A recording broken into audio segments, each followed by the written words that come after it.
Hello and welcome to the theElpyDimension. I'm your guide, Elpy, and today is the 5th of April, 2025, and I am, and this is my second update for the Planter Garden TV Herb Garden Challenge 2025.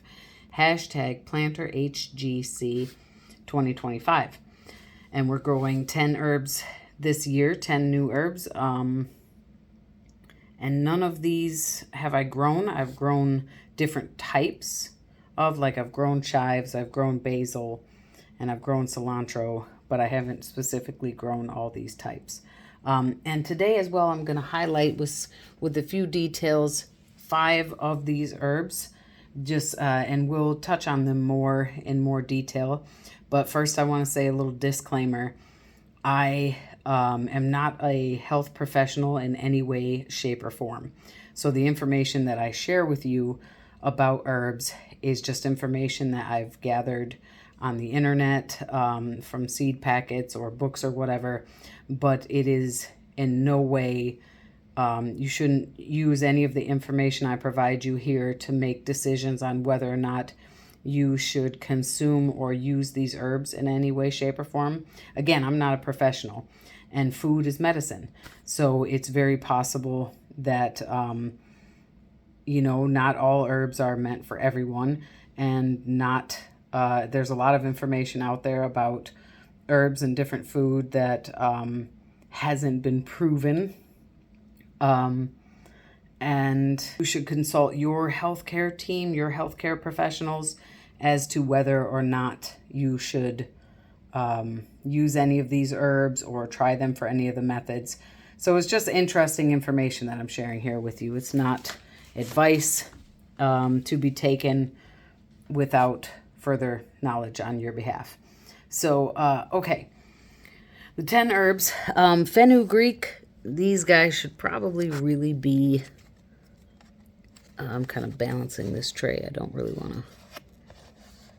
Yeah, the roots are coming out the bottom. These guys need to be outpotted badly. They sprouted within 3 days of me planting them or sowing those seeds on the 10th of March 2025, thanks to the extension planter gave us. Fenugreek, interesting thing. Fenugreek is part of the Fabaceae family, which is the legume family. And now that I'm looking at them, I'm like, yeah, you know what? They do look like legumes, and legumes are peas and beans. Fenugreek is used in alternative and Chinese medicine and to treat skin conditions and other diseases. It's a household spice and thickening agent. It's found in many products, like I think I saw like shampoo, for instance, and it may help increase breast milk production, enhance testosterone, promote blood sugar management, and may help lower cholesterol, and it may also help with heartburn. Again, do your research. Don't just, this is just info. I won't keep repeating this after everyone, but I just want you to know you need to do your own research before diving into using anything medicinally. Well, it appears I have fungus gnats. But yeah, isn't that interesting? I am a person who, it also, in some evidence shows that it can help with inflammation in the body.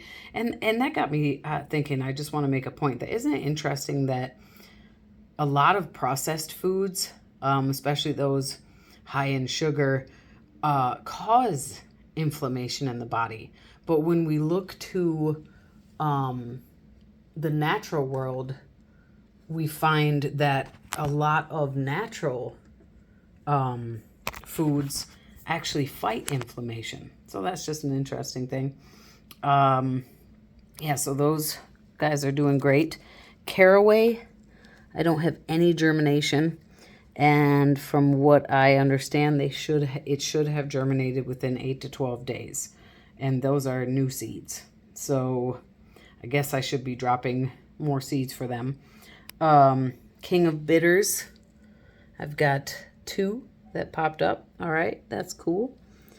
White Calamintha, one has showed up. And I did have one pop up in my arrow garden too, but that's not part of the challenge. But we have one here, and that's another one that I'm going to highlight today. Calamintha is part of the Lamiaceae family, which is the mint family. It's very attractive to butterflies, and it doesn't spread like other mints, which is pretty cool. It's more of a compact, bushy plant.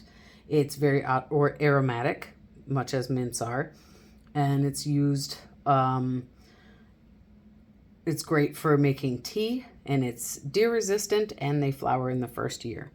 Excellent. Then, so that's my fourth. Next up is it says Mitsuba, but Mitsuba parsley. They germinated well despite not being, ignore these plants, despite not having cold stratification.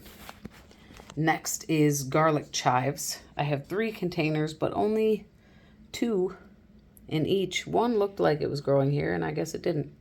So they're kind of scragglers, huh? Another one I'm going to highlight. Garlic chives are part of the onion family, Alliaceae. And they're named garlic chives because they have a strong garlic flavor. They're common in Chinese and Japanese cuisine.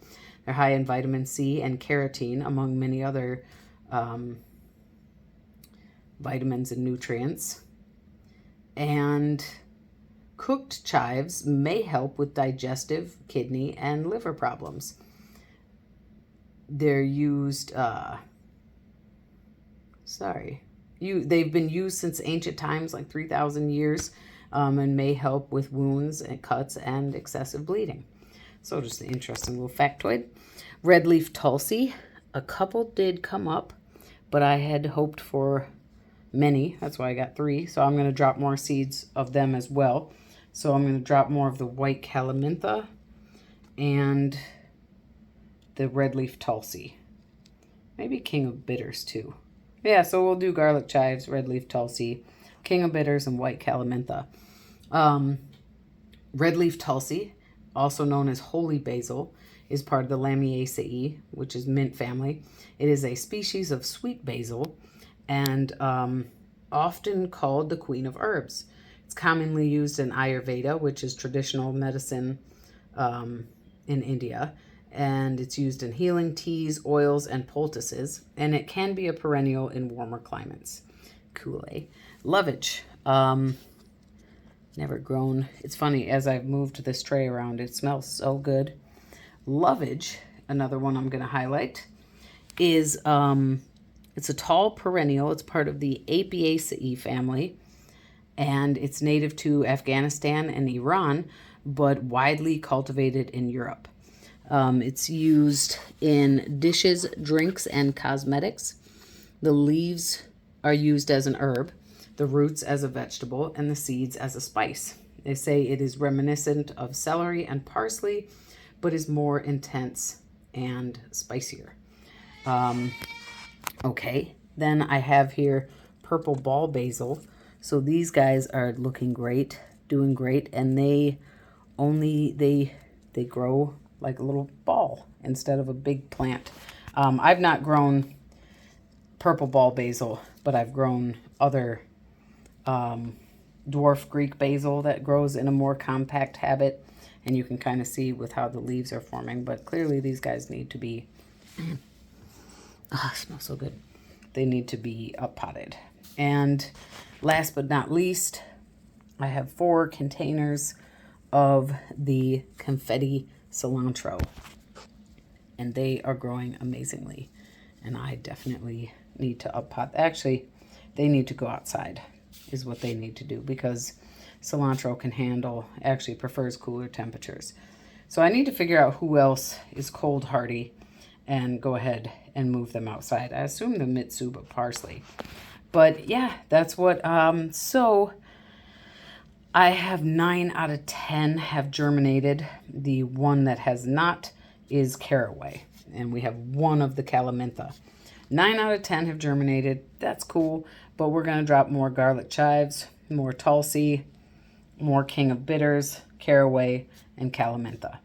All right, so there we have it. Again, pay no mind to This is mammoth basil, a whole bunch of them actually, and I grew that last year for the challenge. There you have it, my 10 herbs for the hashtag planter HGC 2025 challenge. The next update will be on the 25th of April. That'll be the third update, and hopefully in the next 20 days we will see more germination, and germination from those we have not. But and I'll also be, like I said, I'm going to take some of this confetti cilantro outside. Basil likes warm temperature, so we won't do that, but the Mitsuba parsley as well. Awesome. And don't forget to check out my playlist for this challenge and go visit the other participants. Thank you. Yay. And you see, this is why they, it looks more like a carrot, right? This confetti cilantro. It does look like carrot tops. It's pretty cool. Yay. Yay. All right, thank you so much for your time and your interest. Be safe, be well. Bye for now.